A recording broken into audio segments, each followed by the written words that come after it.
प्रभु यीशु मसीह में मेरे प्रिय भाई और बहनों, प्रभु यीशु मसीह के मधुर और पवित्र नाम में मैं आप सभी का आज की दिव्य कृपा की प्रार्थना में हार्दिक स्वागत करता हूँ। हम इस प्रार्थना के द्वारा प्रत्येक सुबह परमेश्वर की कृपा के साथ अपने दिन की शुरुआत करते हैं। हम अपने जीवन, अपने परिवारों, अपने बच्चों, अपने कार्य, अपने स्वास्थ्य और अपने सभी मनोकामनाओं को प्रभु के चरणों में अर्पित करते हैं। आज भी हमारे पास परमेश्वर का धन्यवाद करने के असंख्य कारण हैं। हम अक्सर अपने जीवन की कठिनाइयों को देखकर शिकायत करते हैं, लेकिन एक पल ठहरकर सोचिए, जो जीवन हम जी रहे हैं वही जीवन लाखों लोगों का सपना है। कई लोग आज भी अस्पतालों में जीवन के लिए संघर्ष कर रहे हैं। कई लोग अपने प्रियजनों को खो चुके हैं। कई लोगों के पास भोजन नहीं है। कई लोगों के पास घर नहीं है। और सबसे बड़ी बात, आज सुबह हम सब जागे हैं, जबकि बहुत से लोग इस सुबह को देखने के लिए जीवित नहीं रहे।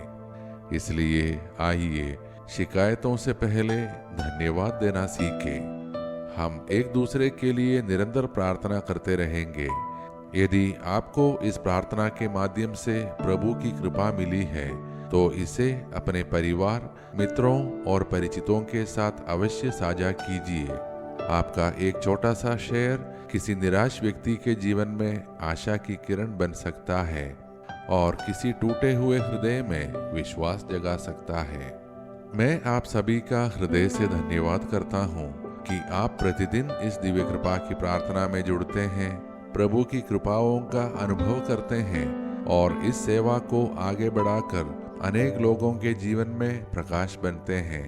प्रभु आपको इसके लिए भरपूर प्रतिफल दे। आज का पवित्र वचन हमें यह विश्वास दिलाता है कि चाहे हम कितनी भी दूर चले जाएं, परमेश्वर हमें कभी त्यागते नहीं। वह हमें बार बार अपने प्रेम में लौटने के लिए बुलाते हैं। आइए अब हम श्रद्धा और विश्वास के साथ आज का पवित्र वचन को सुने, जो कि लिया गया है नबी यिर्मयाह का ग्रंथ अध्याय 13 पद संख्या 14 से 17। प्रभु कहते हैं, हे विश्वासघाती पुत्रों, लौट आओ, क्योंकि मैं तुम्हारा स्वामी हूँ। मैं तुम्हें अपने पास ले आऊंगा। मैं तुम्हें अपने मन के अनुसार चरवाहे दूंगा, जो ज्ञान और समझ के साथ तुम्हारी अगुवाई करेंगे। और यरूशलेम प्रभु का सिंहासन कहलाएगा तथा सब राष्ट्र उसके पास इकट्ठे होंगे। प्रिय भाई और बहनों, आज के वचन का सबसे सुंदर शब्द है लौट आओ।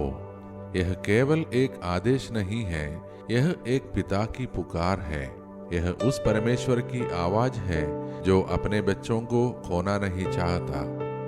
हमारे जीवन में कई बार ऐसा होता है कि हम जानबूझकर परमेश्वर से दूर नहीं जाते, लेकिन धीरे धीरे व्यस्तताएं, चिंताएं, धन कमाने की दौड़, मोबाइल, सोशल मीडिया, काम का दबाव, इन सब के बीच हम प्रार्थना करना कम कर देते हैं। हम सोचते हैं आज नहीं, कल प्रार्थना कर लूंगा, आज बहुत व्यस्त हूँ वगैरह। धीरे धीरे हमारा मन परमेश्वर से दूर होने लगता है। लेकिन आज प्रभु कहते हैं लौट आओ। ध्यान दीजिए, उन्होंने यह नहीं कहा पहले अपने जीवन को सुधारो फिर मेरे पास आना। उन्होंने केवल इतना कहा लौट आओ, क्योंकि परिवर्तन का कार्य हमारा नहीं, प्रभु का है। प्रिय भाई और बहनों, आज कितने लोग अपने परिवारों में टूटन अनुभव कर रहे हैं। पति पत्नी साथ रहते हैं लेकिन दिल दूर है। बच्चे माता पिता से बात नहीं करते। भाई भाई से दूर हो गए हैं। रिश्तों में प्रेम कम और अहंकार अधिक हो गया है। ऐसे समय में प्रभु हमें वापस बुलाते हैं, पहले अपने पास फिर एक दूसरे के पास। आज के वचन में प्रभु कहते हैं, मैं तुम्हें अपने मन के अनुसार चरवाहे दूंगा। आज संसार में बहुत सी आवाजें हैं। हर कोई हमें अपनी दिशा में ले जाना चाहता है, लेकिन केवल परमेश्वर ही हमें सही मार्ग दिखाते हैं। यदि हम उनके वचन को सुनेंगे तो हमारे निर्णय सही होंगे, हमारे परिवार सुरक्षित रहेंगे, हमारे बच्चे सही दिशा पाएंगे, हमारा जीवन आशीष बनेगा। आज प्रभु हमसे पूछ रहे हैं, क्या तुम्हारा हृदय अब भी मेरा है? क्या तुम अब भी मुझ पर भरोसा करते हो? क्या तुम अपनी समस्याओं से अधिक मेरी सामर्थ्य पर विश्वास रखते हो? यदि हमारा उत्तर हाँ है तो आज विश्वास रखिए, प्रभु हमारे जीवन में नई शुरुआत करेंगे। वह हमारे टूटे हुए रिश्तों को जोड़ेंगे, हमारी निराशा को आशा में बदलेंगे, हमारे आंसुओं को आनंद में बदलेंगे और हमारे जीवन को अपनी महिमा का साक्षी बनाएंगे। इसलिए आज हम निर्णय लें, हम हर दिन कुछ समय परमेश्वर के साथ बिताएंगे, उनके वचन को पढ़ेंगे, प्रार्थना करेंगे और उनके मार्ग पर चलेंगे।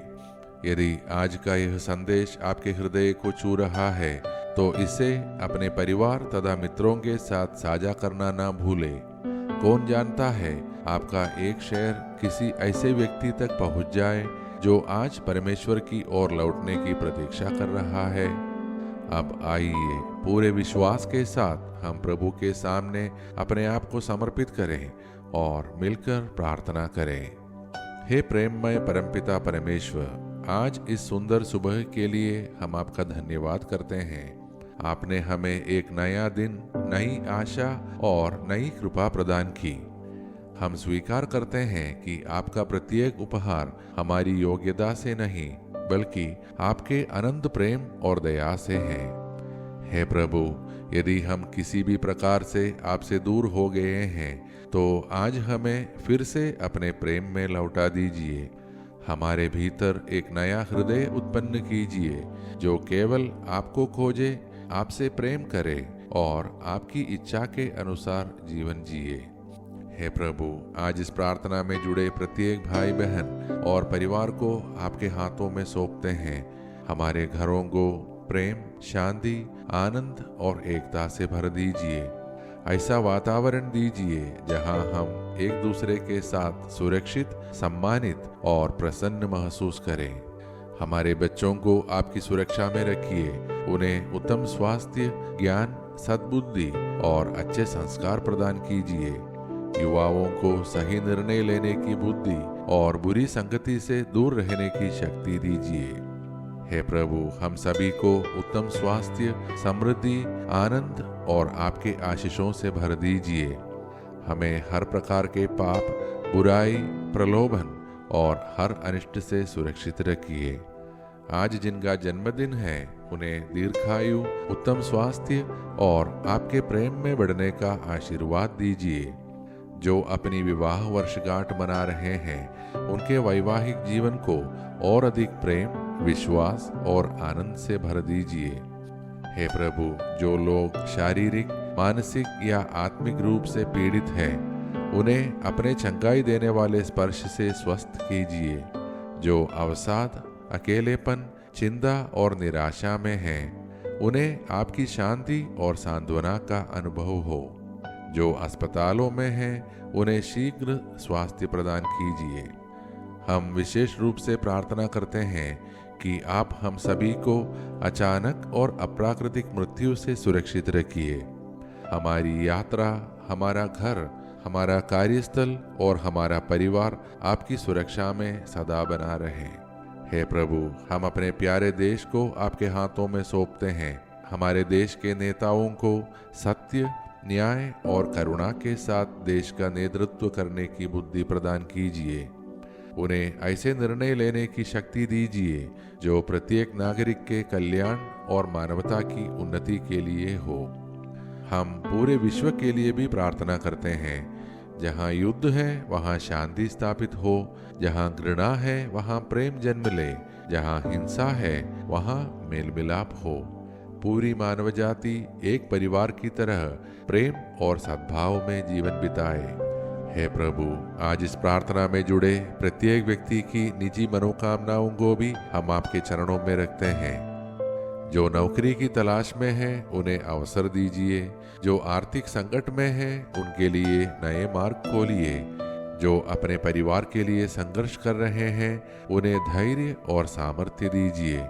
हमें ऐसा जीवन दीजिए जो केवल हमारे लिए नहीं बल्कि दूसरों के लिए भी आशीष बने। ये सारे प्रार्थनाएं और हमारे मन के अन्य प्रार्थनाएं हम समर्पित करते हैं हमारे उद्धारकर्ता प्रभु यीशु मसीह के पवित्र और सामर्थी नाम में, आमीन।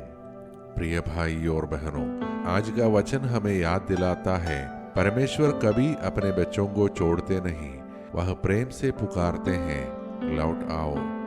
यदि आज की यह मनन और प्रार्थना आपके हृदय को छू गई हो तो कृपया इसे लाइक करें, इसे अपने परिवार तथा मित्रों के साथ साझा करें और इस चैनल को सब्सक्राइब करना ना भूलें। आपका एक छोटा सा प्रयास किसी के जीवन में परमेश्वर की कृपा का माध्यम बन सकता है। हम सब कल इसी समय दिव्य कृपा की प्रार्थना में एक साथ मिलेंगे। तब तक परमपिता परमेश्वर का प्रेम, हमारे प्रभु यीशु मसीह का अनुग्रह और पवित्र आत्मा के सहभागिता हम सभी के साथ बने रहें। आमीन। धन्यवाद के साथ स्तुति गाऊंगा, हे